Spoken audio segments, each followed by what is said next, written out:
Kita teruskan lagi topik firman Tuhan mengenai mengasihi Yesus. Mengasihi Yesus. Kita melihat lagi ciri-ciri dari anak Tuhan yang mengasihi Yesus. Ada tanda-tanda dari anak-anak Tuhan yang mengasihi Yesus. Apalagi kalau dia mengasihi Yesus dengan segenap rohnya, dengan segenap jiwanya, dan dengan segenap kekuatannya. Dengan segenap jiwa, saudaraku, yaitu dengan segenap pikiran kita selalu mengingat Yesus. Dengan emosi kita rindu kepada Tuhan Yesus, saudaraku. Dan dengan kehendak kita memang kita suka mengasihi Tuhan Yesus. Inilah hukum yang terutama dan hukum yang terbesar firman Tuhan berkata, saudaraku.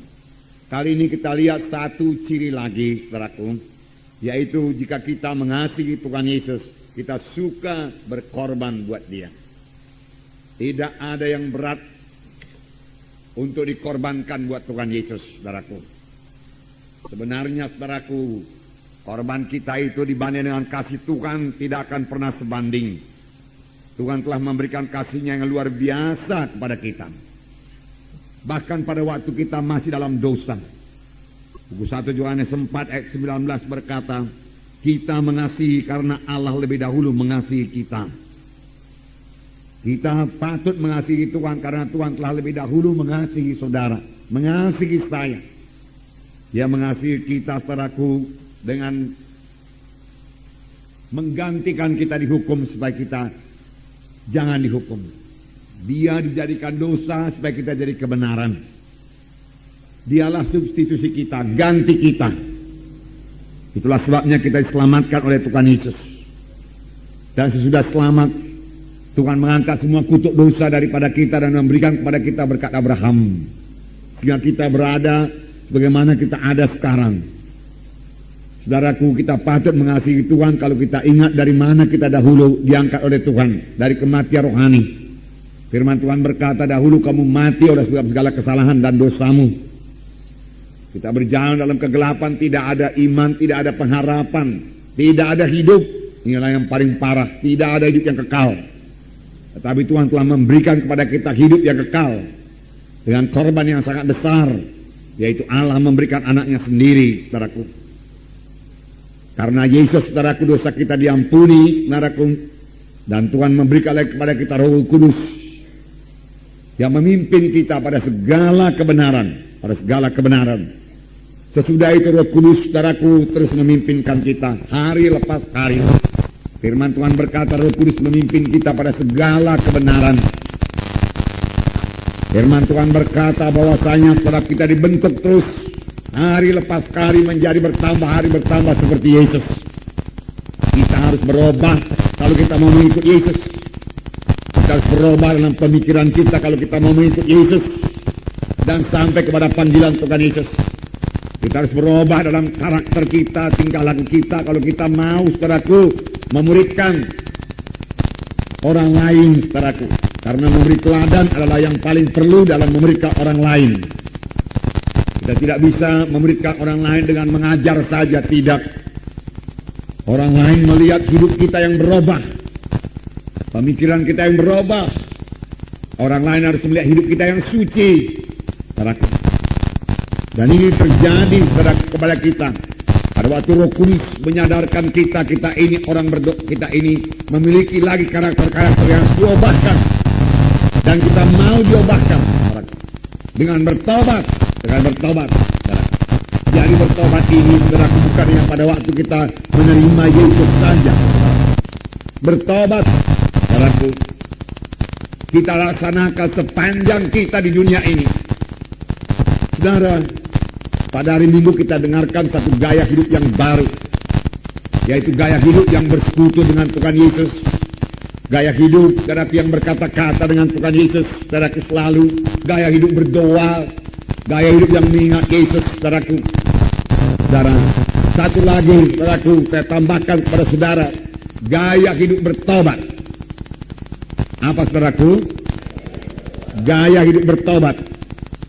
Kapan Roh Kudus, saudaraku, menegurkan ada sesuatu dalam hati kita yang tidak turut dengan kehendak Tuhan, segera kita bertobat, kita tinggalkan.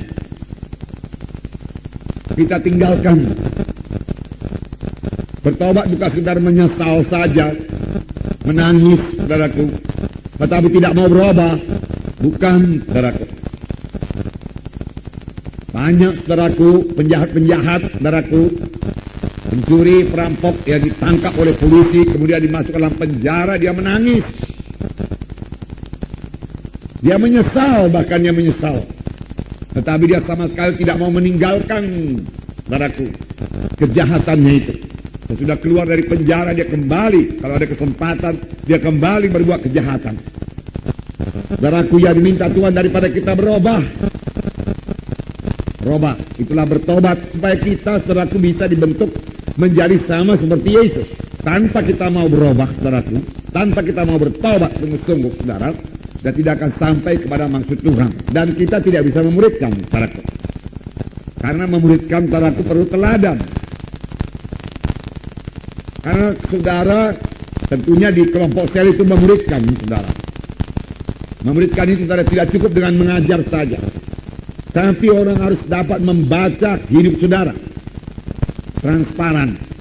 Kehidupan kita ini dilihat oleh kehidupan saudara sebagai pemimpin kelompok sel dilihat oleh anggota-anggota kelompok sel. Bahwasanya saudara sudah berubah, mengasihi Yesus, mengasihi dia, yaitu anggota-anggota kelompok sel saudara. Menyatakan dalam pelayanan saudara kepada dia, perkunjungan saudara kalau dia tidak datang, saudaraku. Di situ dia melihat pada kedewasaan saudara, kasih saudara. Dan dia mau berubah menjadi seperti saudara.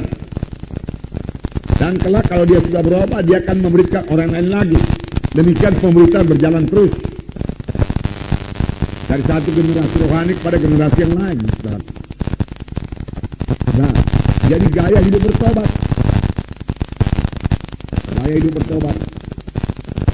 Yang meninggalkan segala kebencian Tuhan. Yang meninggalkan semua yang tidak berkenan kepada Tuhan. Yang meninggalkan semua tabiat-tabiat lama.